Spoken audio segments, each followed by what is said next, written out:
दोस्तों आज आप लोग इस वीडियो में बताऊंगा कैसे फ्लैश लाइट को ऑफ ऑन किया जाता है। बहुत आसान तरीके से आप वीडियो को लास्ट तक देखते रहिएगा।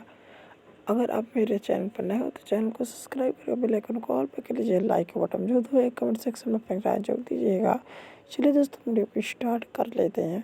सबसे पहले आप देख लेते हैं कि भाई कैसे हम फ्लैश लाइट को ऑफ और ऑन करते हैं। सिस्टम नंबर 1 है, ऊपर की तरह एक डायरेक्टली ऑप्शन दिया होता है फ्लैश लाइट का, जो कि आप यहाँ पर देख सकते हो। फ्लैश लाइट को ऊपर से नीचे करेंगे और आप देख सकते हैं कि फ्लैश लाइट आप जब क्लिक करेंगे तो हम देख सकते हैं फ्लैश लाइट ऑफ यानी ऑन हो जाता है। वहीं पर जब क्लिक करेंगे तो ऑफ हो जाएगा। इस तरह से कोई भी फ्लैश लाइट हो किसी भी फ़ोन में ऑन ऑफ करके हम इसका यूज कर सकते हैं। बहुत आसान टिप्स बताऊं तो दोस्तों अगर मेरे चैनल पर नए हो तो चैनल को सब्सक्राइब करके बेल आइकन को ऑल पर कर लीजिए। लाइक बटन जो दबाइएगा। अगले वीडियो में तब तक के लिए जय हिंद।